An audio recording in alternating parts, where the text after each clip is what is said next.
Teman-teman, selamat berjumpa lagi di channel Jak Motivator, dan kali ini saya akan berbagi satu informasi tentang wisata religi yang ada di Kabupaten Bangkalan, tepatnya di Kota Bangkalan.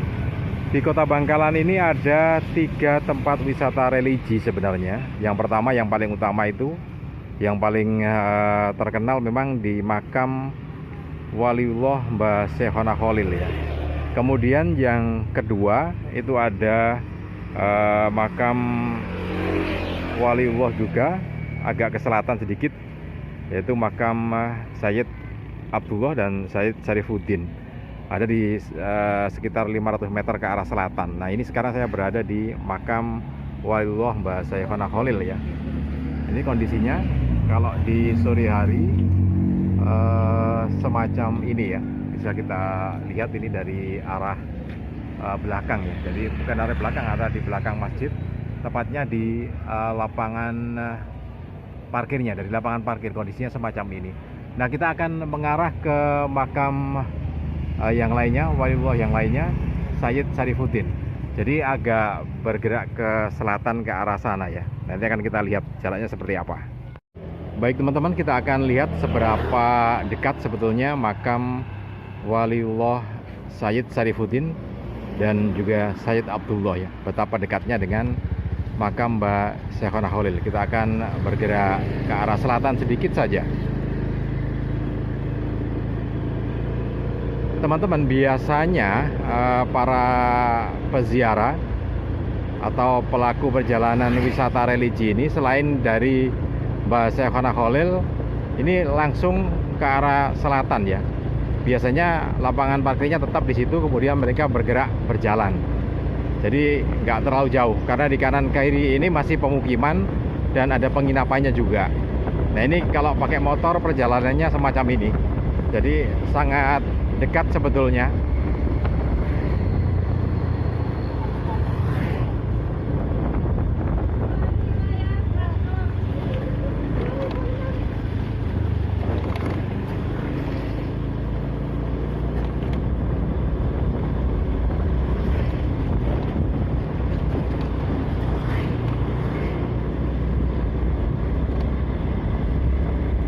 Nah, kita sudah mendekati gerbang dari makam Waliullah Mbah Sayyid Abdullah dan Sayyid Syarifuddin ya. Ini gerbangnya. Biasanya bis parkir di sini. Nah, kalau peziarah langsung bisa masuk ke sana. Ini gerbangnya. Nah, masuk ke sana sedikit.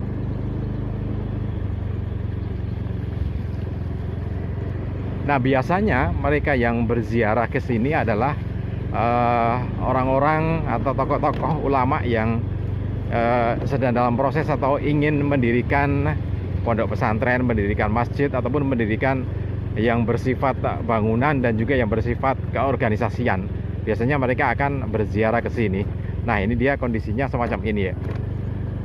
Itu gerbangnya, gerbang kedua. Kalau gerbang pertama tadi di sana, nah ini gerbang yang kedua.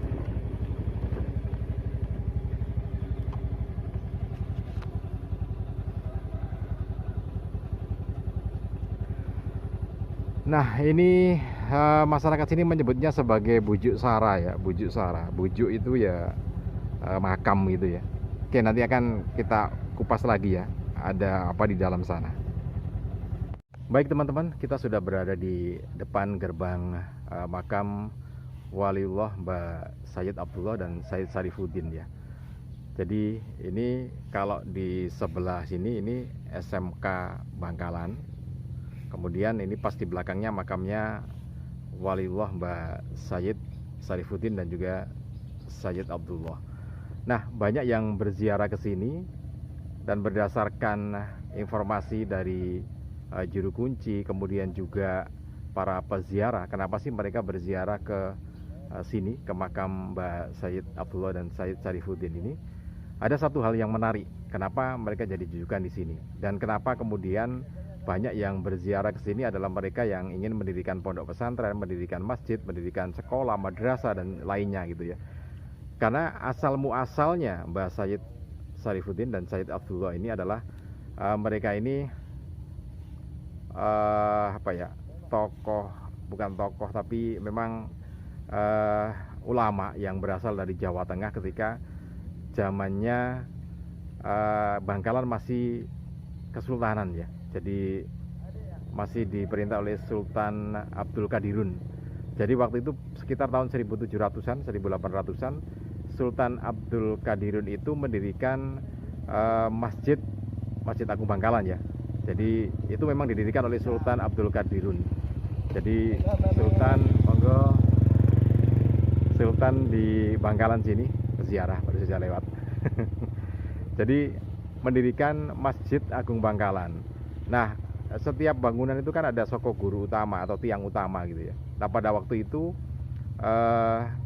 Sultan Abdul Qadirun kesulitan untuk mendapatkan tiang utama. Ada beberapa tiang utama, ada 5 apa 4 tiang utama di situ atau 6 gitu ya. Nah, ternyata ini tidak cukup dipakai untuk mendirikan masjid. Ada satu yang panjangnya kurang gitu ya. Sehingga diumumkan, disayembarakan siapa yang bisa menggenapi tiang utama untuk Masjid Agung Bangkalan itu. Maka disayembarakan, kemudian datanglah Sayyid Syarifuddin, kemudian juga Sayyid Abdullah. Ini bersama-sama gitu ya, dari wilayah Jawa Tengah. Ya waktu itu belum ada provinsi, masih tahun 1700-an. Nah, datang ke sini kemudian bersedia membantu Sultan Abdul Qadirun untuk menyelesaikan tiang yang kurang tadi ya. Maka dicarilah pokok bambu, pohon bambu yang cukup besar. Nah, ternyata setelah dipasang, ada satu tiang yang ternyata panjangnya kurang gitu ya, kurang panjang sebagai soko guru utama, sehingga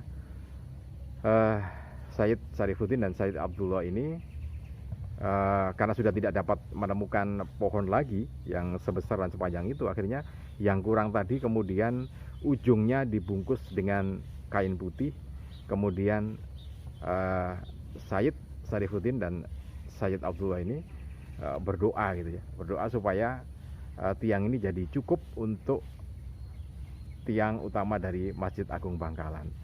Nah, ternyata setelah didoai, kayu tadi dibuka kain putihnya, diukur kembali, ternyata kayu ini memanjang. Jadi pokok kayu ini memanjang, akhirnya bisa dipakai untuk tiang Masjid Agung Bangkalan. Jadi kalau Anda berkesempatan datang ke Bangkalan, mungkin bisa sholat di Masjid Agung Bangkalan, maka di sana akan terlihat berapa tiang-tiang yang cukup tinggi memang. Semuanya terbuat dari kayu, masih terbuat dari kayu seperti awal didirikan oleh Sultan Abdul Qadirun. Nah, itu kenapa kemudian di sini banyak sekali mereka yang berziarah gitu ya ke sini, ingin mendirikan masjid, mendirikan pondok pesantren, mendirikan madrasah, mendirikan apapun gitu ya, organisasi ataupun berziarah ke sini untuk mendapatkan secara spiritual gitu ya, bisa membangun, dan kebanyakan memang banyak terkabul. Nah, seperti yang di belakang saya itu teman-teman, itu para santri dan juga mereka yang tirakat di sekitar makam Waliullah Sayyid Abdullah dan Sayyid Syarifuddin. Dan ini biasanya kalau hari Kamis, apalagi Kamis Kliwon malam Jumat Legi, mesti penuh ya, jalan ini akan penuh dengan motor dan mobil yang akan masuk ke sana. Jadi kondisinya memang seperti ini, pas di belakang atau di pesisir. Nah, saya lanjutkan tentang kisah tadi ya, tentang bagaimana Waliullah Sayyid Syarifuddin dan Sayyid Abdullah itu, ketika mereka sudah selesai membantu Sultan Abdul Qadirun.